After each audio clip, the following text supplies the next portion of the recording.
ನಮಸ್ಕಾರ. ಹೊತ್ತ ಕರ್ನಾಟಕ ಮಧ್ಯಾಹ್ನ ನ್ಯೂಸ್ ರೌಂಡಪ್ಗೆ ಸ್ವಾಗತ. ನಾನು ಪ್ರಿಯಾಂಕಾ ಶ್ರೀಗುರು. ಬನ್ನಿ ಕ್ವಿಕ್ ಆಗಿ ನೋಡೋಣ ಇಂದಿನ ಪ್ರಮುಖ ಸುದ್ದಿಗಳನ್ನ. ಬೀದರ್ ಜಿಲ್ಲೆಯಲ್ಲಿ ಅಕ್ರಮ ಮರಳು ಮಾಫಿಯಾದವರ ಗುಂಡಾಗಿರಿ ಮಿತಿ ಮೀರಿದು ಕರ್ತವ್ಯ ನಿರತ ಅಧಿಕಾರಿಗಳ ಮೇಲೆಯೇ ಹಲ್ಲೆಗೆ ಯತ್ನಿಸಿರುವ ಆಘಾತಕಾರಿ ಘಟನೆ ಔರಾದ್ ಪಟ್ಟಣದಲ್ಲಿ ನಡೆದಿದೆ.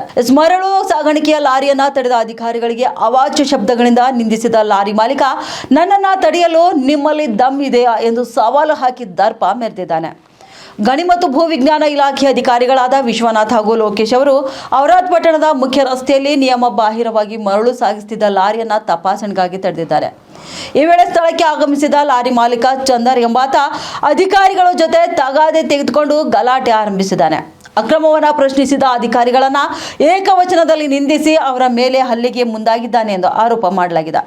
ಇನ್ನು ಪ್ರಾಮಾಣಿಕವಾಗಿ ಕೆಲಸ ಮಾಡ್ತಿದ್ದಂಥ ಅಧಿಕಾರಿಗಳಿಗೆ ಕೆಲಸ ಮಾಡಲು ಬಿಡದೆ ಸಾರ್ವಜನಿಕವಾಗಿ ಅವಾಚ್ಯ ಶಬ್ದಗಳನ್ನು ಬಳಸಿದ ಆರೋಪಿ ಚಂದರ್ ಪ್ರಾಣ ಬೆದರಿಕೆ ಹಾಕಿದ್ದಾನೆ ಎನ್ನಲಾಗ್ತದೆ. ಇನ್ನು ಮರಳು ಮಾಫಿಯಾದ ಈ ಅಟ್ಟಹಾಸವನ್ನು ಕಂಡು ಸಾರ್ವಜನಿಕರು ಕೂಡ ತಮ್ಮ ಆಕ್ರೋಶವನ್ನ ವ್ಯಕ್ತಪಡಿಸುತ್ತಿದ್ದಾರೆ. ಸರ್ಕಾರದ ನಿಯಮಗಳನ್ನ ಗಾಳಿಗೆ ತೂರಿ ಅಕ್ರಮ ಎಸಗುವುದಲ್ಲದೆ ಅದನ್ನ ತಡೆಯಲು ಬಂದಂತ ಸರ್ಕಾರಿ ನೌಕರರ ಮೇಲೆಯೇ ಗುಂಡಾಗಿರಿ ನಡೆಸಿರುವುದು ಜಿಲ್ಲೆಯಲ್ಲಿ ಕಾನೂನು ಸುವ್ಯವಸ್ಥೆಯ ಬಗ್ಗೆ ಪ್ರಶ್ನೆ ಮೂಡಿದೆ. ಇನ್ನು ಈ ಕುರಿತು ಅಧಿಕಾರಿಗಳು ನೀಡಿದ ದೂರಿನನ್ವಯ ಔರಾದ್ ಪೊಲೀಸ್ ಠಾಣೆಯಲ್ಲಿ ಪ್ರಕರಣ ಕೂಡ ದಾಖಲಾಗಿದೆ.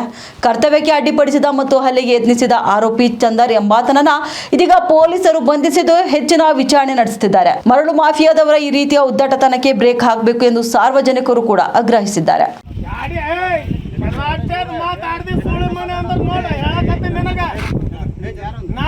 ಸಂದೇಶ ಹೇಳತ್ತಿ 4 ವರ್ಷ ಕೆಳಗ 1 ಎಕರೆ ಮಾರಿನಿ ನಿನ್ ಚಕ್ಕರ್ದಾಗ ಲೋಕೇಶ್ ರಾಯಲ್ಟಿ ತಕೊಂಡ್ರ ಅವ್ರ ಮೊಬೈಲ್ ತಕೊಂಡು ದುಡ್ಡು ತಕೊಂಡು ದಾದಾಗಿರಿ ಮಾಡ್ತಾ ಇದ್ದೀಯಾ? ನಿಮ್ ಕುಂಡಲ್ ತಮ್ಮಿದ್ರ ಗಾಡಿ ಹೋಯ್ ತೋರಿಸ್ತೀನಿ ನಾನು. ಇಲ್ಲಿ ನೀರ ಇರ್ಬೇಕಿಲ್ಲ ಅದ್ರ ನಾರ ಇರ್ಬೇಕು. ನೀ ಗಾಡಿ ತಗೊಂಡು ತೋರಿಸಿಲ್ಲಿಂದು